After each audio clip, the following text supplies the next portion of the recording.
Para unos, noche de dolor, y para otros, noche de victoria. Cuando en noviembre de 1519 el conquistador español Hernán Cortés ingresó a la capital azteca de Tenochtitlán, el emperador Moctezuma II, quien estaba destinado a convertirse en el último emperador azteca, brindó una magnífica recepción en honor al invitado. Moctezuma manejó hábilmente su imperio y podía, si lo deseaba, destruir las tropas de Cortés, a pesar de que los españoles poseían armas más avanzadas.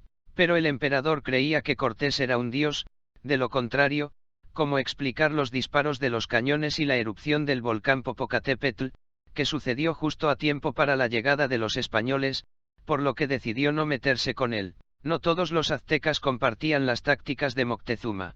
Cuando los indios atacaron Veracruz y mataron al comandante, Cortés puso a Montezuma y su familia bajo arresto domiciliario para mostrarles a los indios otro caso similar, y mataremos a su gobernante. Técnica favorita de Cortés. Los españoles, que enfermaron de la fiebre del oro y del síndrome del conquistador, no se comportaron como dioses, sino como demonios. Por lo tanto, después de varios meses de convivencia con los conquistadores españoles en Tenochtitlán, ni siquiera Montezuma tenía dudas de que Cortés y su pueblo no eran dioses, sino gente común. En mayo de 1520, Cortés, con un tercio de su ejército, se dirigió a Veracruz para enfrentarse a un destacamento enviado por su peor enemigo, Diego Velázquez, para pacificar a Cortés. Rápidamente se ocupó de los hombres de Velázquez, pero en su ausencia, los 2 o 3 soldados restantes protagonizaron una masacre sangrienta y sin sentido en el templo durante la festividad azteca. Entre las víctimas del ataque sorpresa se encontraban personas nobles y respetadas de la ciudad,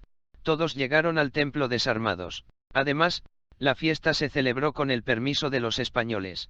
Cuando los conquistadores comenzaron a cortar a los sacerdotes, los aztecas comenzaron a defenderse. Como resultado, los aztecas mataron a 6 españoles. Los aztecas no iban a perdonar a los españoles sus atrocidades.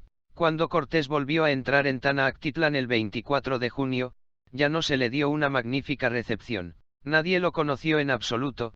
Las calles de la capital, con una población de 1 millón de personas, según los estándares del siglo XVI, esto es un récord, estaban vacías. Al entrar en la ciudad, Cortés empezó a pensar en cómo retirar de allí sus tropas antes de que fuera demasiado tarde. Se produjeron enfrentamientos en las calles entre aztecas y españoles. Ahora los españoles se refugiaron en el palacio, temiendo represalias. Moctezuma, por orden de Cortés, trató de calmar a sus súbditos, pero el emperador fue apedreado hasta la muerte. Los españoles estaban sitiados. Estaban bien armados, pero los aztecas los superaban en número. Después de la muerte de Moctezuma el 29 de junio, Cortés decidió irse. Programó la retirada para el día del funeral del emperador, cuando los aztecas no parecían estar a su altura. En vísperas de la huida, los conquistadores se aprovisionaron de oro. Con una carga tan preciosa, no solo era difícil retirarse en secreto en una noche lluviosa, sino que también era difícil caminar libremente. Tenochtitlán estaba en una isla en el lago Texcoco. Era posible dejarlo a lo largo de una de las presas largas y estrechas. En vísperas de los aztecas destruyeron varios cruces en la presa, y los españoles tuvieron que hacer un puente portátil. En la noche del 30 de junio, los aztecas atacaron a los españoles que intentaban escapar. Los aztecas nadaron en botes y balsas y golpearon a los españoles hasta que el puente roto se llenó con los cuerpos de los enemigos, a lo largo del cual los conquistadores sobrevivientes pudieron huir más. Alguien se apresuró a regresar al palacio, donde fueron encerrados y luego destruidos. Alguien trató de nadar fuera de la ciudad, pero los nadadores fueron arrastrados al fondo por el oro.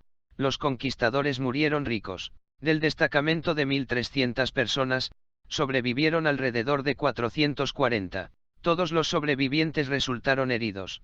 Cortés también logró sobrevivir a la noche de dolor, del 30 de julio al 1 de julio de 1520. Sentado bajo un árbol, que luego se llamó el árbol de la noche del dolor, Cortés miró los restos de su ejército, la formidable Tenochtitlán, y lamentó su derrota y todas las riquezas que no pudo llevar consigo. Un año después de la noche de los dolores, Cortés regresó y puso sitio a la ciudad-estado. El sitio de Tenochtitlán continuó durante 70 días y el 13 de agosto de 1521 cayó la ciudad.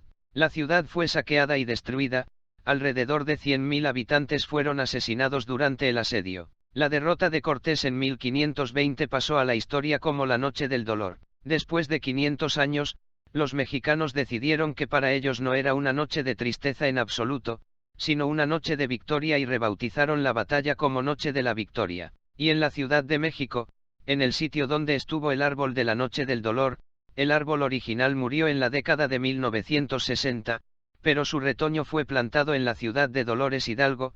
Se erigió una placa conmemorativa en memoria de los cientos de miles de habitantes de Tenochtitlán que lucharon valientemente contra los invasores.